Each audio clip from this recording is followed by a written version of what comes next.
Hi, and welcome to sunny England again. It's another heat wave. Another heat wave. I think every time I do a video, it's like a heat wave. And it's the 13th of September. A heat wave in September. It's like about 30 degrees. It's ridiculous. Anywho, I have a box. This is a genuine unboxing, which I will speed this part up in post, so I won't do too much talking, but this hopefully, unless I've got this wrong, is my Blade 250 CFX with safe. So on with the genuine 100% unboxing, and I finally got myself an X-Acto knife, and now I see what all you Americans love about them. It's fantastic.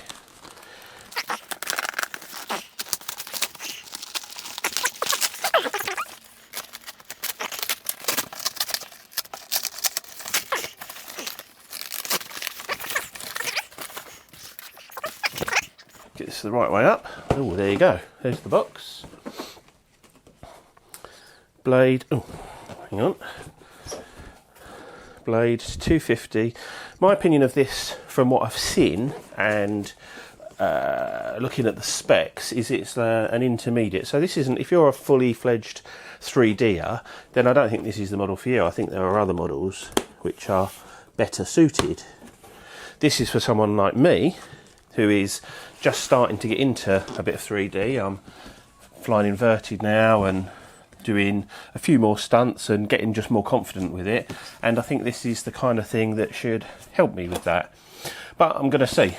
I've got the 360 CFX and a T-Rex 550 and lots of other little helicopters. So we'll see. Okay, so I'm opening up the box. I'm just going to lean it against those. Hopefully this won't go wrong. Manual. I'm just going to put this knife away before I kill myself. Oh, let's get this out. Right, okay. Bind and fly basic. So as far as I can see, there's no battery in this. No battery, no charger, no nothing. I didn't actually think about that when I bought it, and I don't know that I've got any batteries for this, unless it takes like a 1300. Right, so we've got the Spectrum AR636A AS3X flybarless system with integrated receiver. Just get that off. Obviously we've got a brushless main and tail motor. Usual little pack of bits and bobs there. I'm just going to check that there's nothing else hidden in the box. No, that's it. So not even a battery.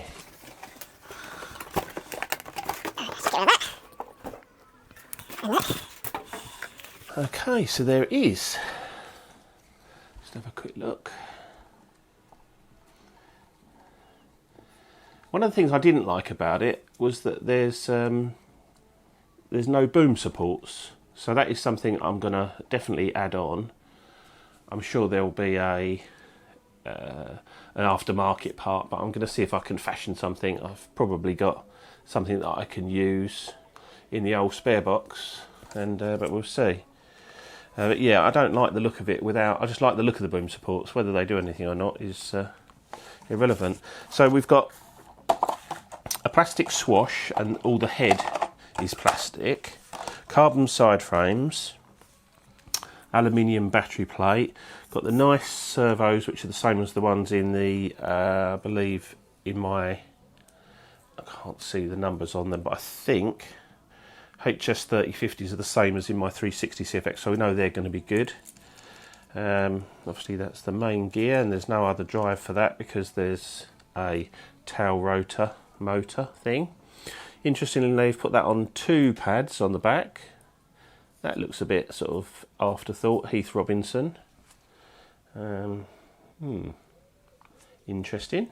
Not quite. It's not quite in the middle on there, but we'll see. I presume this has been test hovered at the factory. You've got the nice metal mount, bearing supports there, top and bottom for the servos, and that sort of ties all the mainframe in together. That's the same as on the 360 CFX. The boom support in the back there is both aluminium. That's nice to see, not just plastic there. So at the bottom is carbon. Nice little motor. Can't see what the size is from here, but that's going to have to go. The little EC3 connector, I hate those. Depending on what battery I put in this, which I think is, looking at that size-wise, I reckon that's going to be about a 1300 will go in there, hopefully, 3-cell. So I'll put a Dean's connector on that.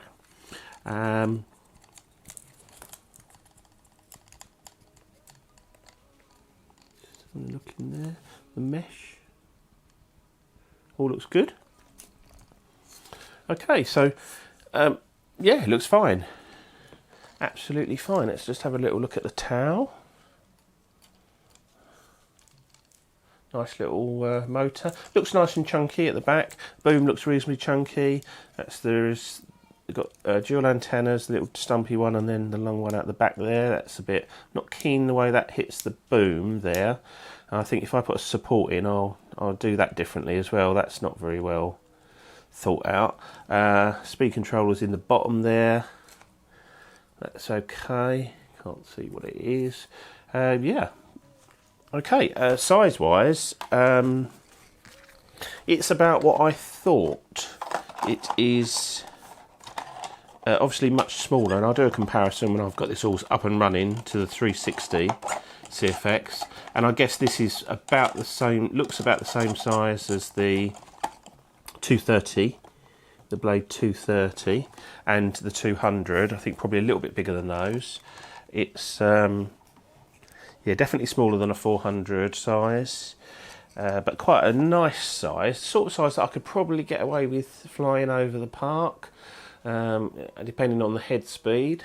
Nice aluminium anti-rotation guide. Excuse me. Yeah, overall, I'm very happy. Would have been nice for it to come with a battery, but I'll have a look, see what it says about batteries. I'm sure I looked at this before and I thought it was, oh, that'll do. I've got some 1300 or 1500, yeah, 1300 3-cells. So I think that should be okay. But what I'll do is I'll get it all up and running. It's already programmed into my transmitter. Yeah, it's already programmed into my transmitter. There's a couple of little niggly things already that I've seen, like this aerial here is cutting across at a sharp angle a real sharp carbon fibre frame. Now that is definitely going to wear through the aerial, and that's the main long aerial wire there. So that needs addressing, this needs addressing. Yeah, a couple of little things just to sort out. And you know, when they say bind and fly, I never trust that. I'll have the blades off, balance the blades, check all the screws, check everything's done up. Obviously, once I've got it bound to my transmitter, do a couple of little modifications where I can see there could possibly be issues. I can see already here there's a bit where the main, see they got that tight on there, and that's cutting across a bit of carbon, but looks like they've put a little bit of just normal sellotape around that. That's not, and that doesn't go right down there. That's, yeah, again, that's not good enough. Just, sorry, you can't see it. Just here, that comes from forward, comes wrapped around here, and that's sort of tied there. I know that's obviously so you can plug it in there, but that is pulling against here. There's a little bit of tape here. That just looks like sellotape to me. But underneath that black wire, there's no tape, and that's right on the corner of this sort of fairly sharp carbon. And those are things where, in time, that will just wear through and into the wire. So that's another little bit I'll have a look at addressing as well when I change the connector. So anyway, that's it for now. I will get this done as soon as possible and get the second video up, and hopefully we'll get some flying and see what we think. See, that annoys me. This is the CFX, this is the carbon, CF stands for carbon fibre. Yes, it's got carbon fibre side frames and blades, but why isn't that carbon fibre? How much extra is that going to cost? You know that's going to be the first thing that gets changed. That's going to come off. I'll put a carbon fibre one on there. I might even have one spare. That's a dreadful thing, that is. It's about 2 hours later now, and I've done some modifications because there was a couple of things I wasn't happy with when I first opened it up and had a look. So I'll just quickly go through what I've done, and then we're off to fly it. I've done a cursory test hover in the garden, and that was okay. It's a bit weird for me because it starts off in the first mode. You have to have it in like auto level mode, which I don't like at all. But then you go into the second mode, which is like idle up 1, and then it's okay. But you can't really land in idle up 1, which is what I prefer, because the blades are still spinning, obviously. So I'll have to have a look to see if I can take that auto level mode off, so I can still go into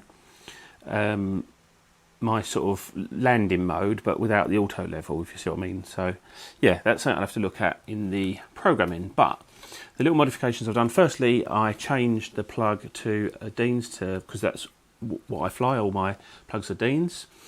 Interestingly, when I unsoldered the red cable, it came out very easily of the EC3 connector. It wasn't really soldered in properly. The black one was fine. The red one, I reckon a quick tug, that would have come out anyway, so that was good. I've soldered it properly.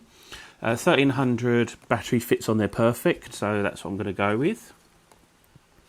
I've just put a little bit of fuel tube in across that carbon there, so when that pulls, there's a little bit of tape under there, but I didn't think that was sufficient. I don't want that rubbing on my main power cable, especially that close to the ESC, because there's not really an awful lot of wire to work with. So that protects that, and once it's plugged in, it sits there across that fuel tubing, and that holds the fuel tubing in as well, so that's not going to cut into the carbon fibre is not going to cut into the wire. The next little modification I did was this aerial wire was actually cutting across this corner, a very sharp corner of carbon fibre. So what I've done is I've taped it across the body of it, and it was coming down here somewhere and then just sticking out the back. So I've taped it across and then brought it round and down. I'm not sure if I'm going to leave it sort of down there or just sort of have it sticking out like that, but I've got one out either side. I think that should be fine. And the last modification I've done is I just didn't like the look of it without boom supports, and it's weird, but when I'm flying, it doesn't look, helis don't look right if they don't have boom supports, and I know I'm going to put them on at some point, so I thought I'll do it straight away. So I found off of an old heli a couple of boom supports which I've cut down. I've cut down a little fin there to clamp it on, and that's all on nicely, and I think it looks so much better. Ideally this would be red as well, and I'll have to replace this. I haven't really got one that's suitable because this thing is horrible, but a nice carbon fibre one of those will be good. So anyway, that's my update, and we'll just go off in a minute and fly it, and I'll do some test flight footage. Anyway, this is GRVOTV, G's Reviews, Views and Opinions, with my update on the Blade 250 CFX. See you soon.